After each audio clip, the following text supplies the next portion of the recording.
There's a leadership race going on that not many are talking about. It's for the leader of the BC Conservative Party. The BC Conservative Party is often disregarded because the BC Liberals are actually fairly conservative, and when it comes to election time, people are more likely to vote Liberal in hopes to keep the NDP out than even consider the BC Conservatives. But I don't think we should count the BC Conservative Party out just yet. And if they elect the right leader, they could even get people excited about an alternative to the BC Liberals' 15-year dynasty. So who are the four candidates vying for the job? Well, last week they had a debate, a great way to find out who the candidates are and what they stand for. Dan Brooks was once leader of the party before resigning in February of this year because of the financial strain a lawsuit caused him. You see, the last time Brooks ran to run the BC Conservatives, he was sued by a former leadership candidate. You can hear more about that in my interview with him here. But Dan is back and looking to regain the faith of BC Conservatives and is bringing forward a couple of unique ideas.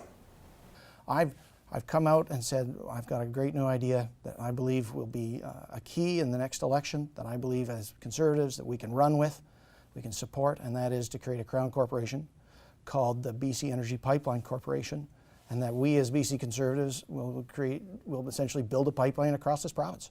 I think that's a message, it's a bold message, it's very daring. I think that's one that is going to help us to succeed. In British Columbia we have 203 nurse practitioners.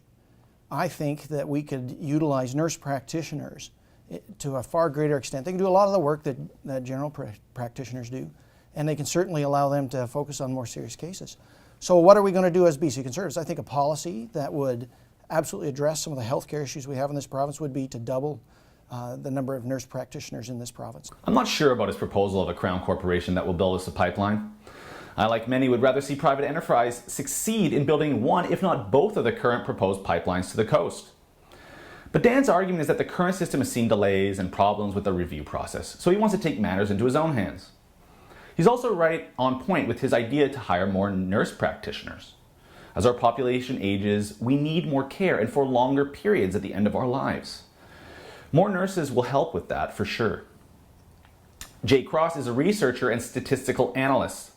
Cross's main platform is designed to increase the party's diversity and expand membership. My entire platform is about trying to put a fundraising program in, or trying to install a fundraising program for this party. In the 2013 election, the Liberals were able to, they spent $11 million. The NDP spent $9 million on its election, and the Conservatives spent roughly $150,000 on their election. Creating this diversity and inclusion policy for the party, coming out with this policy, that maybe we can knock down or remove some of the barriers there for people and open the party up to a lot more divergent thinking and new ideas. Translate some of our documents into other languages that may not be accessible to many British Columbians. Cross is right. The party does need to expand. BC and the Lower Mainland in particular are some of the most diverse places in our country. And to think that our conservative principles alone will attract new members without outreach is completely ignorant.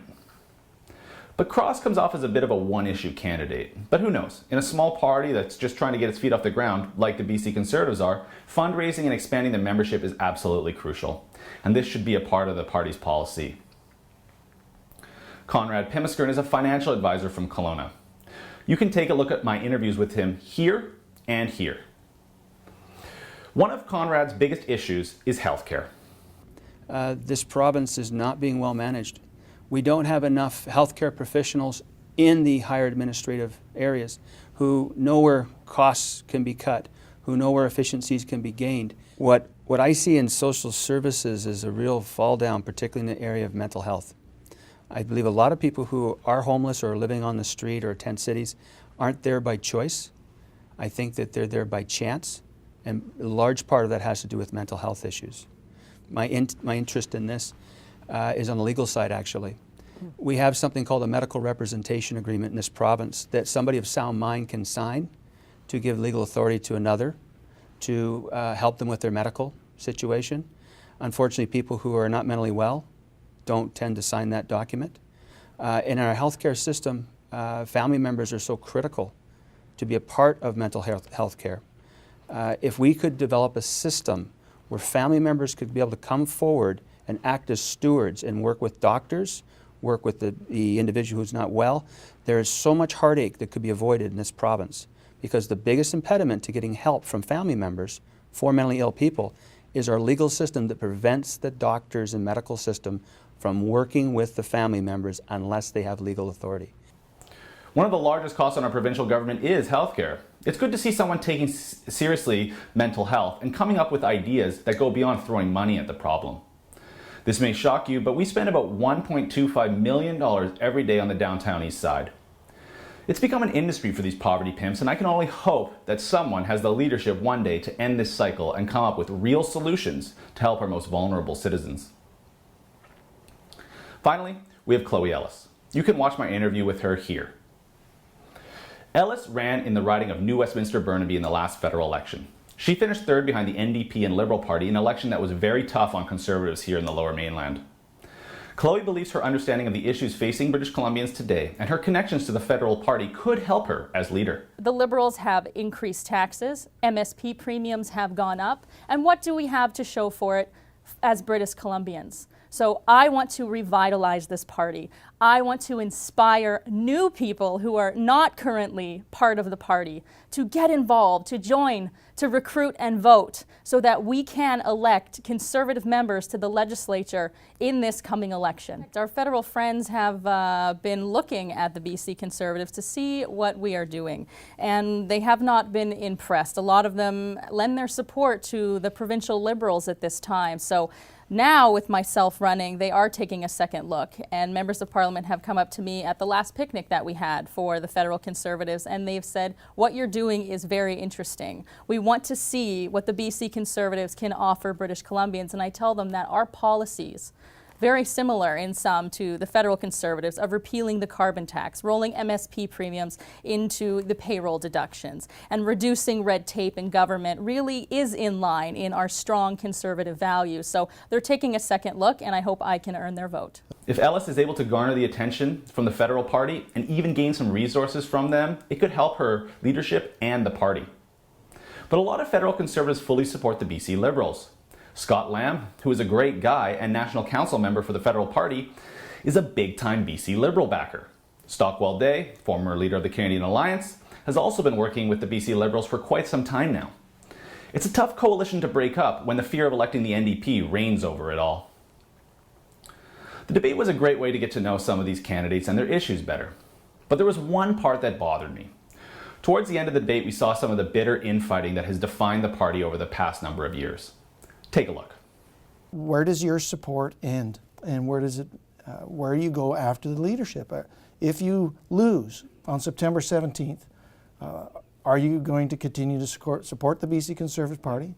Are you going to still are you going to offer your name as a candidate to run in the next election? And are you willing to serve under one of the other potential 3 leaders? So if I truly see the vision and I see the passion and integrity that I truly desire in a leader, and if I'm not elected and one of you are, then that is really what I'm going to rely on. So it's really up to you to convince me to be able to use my skills and expertise, but my heart really is with the Conservatives, and I truly do believe we can have Conservatives elected. Chloe, you dodged the question. The question is, are you going to serve under another leadership? Who wins? Who wins I didn't dodge the question at all.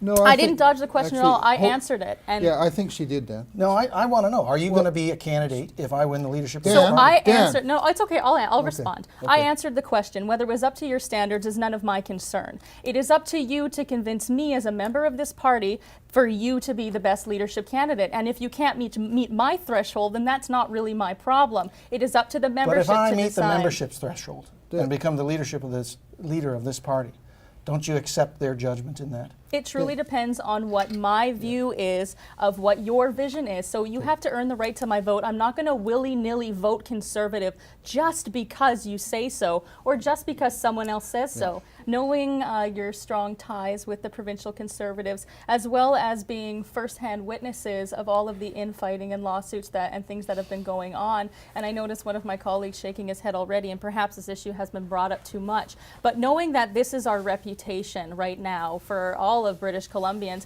How do you expect to overcome that obstacle and truly show them that we are a party of unity? I'll tell you what, Chloe, your answer to my question is one of the ways infighting gets started in this party. There's no such thing as willy-nilly voting Conservative. I vote Conservative because it's part of me. That's what I do. We want to avoid infighting.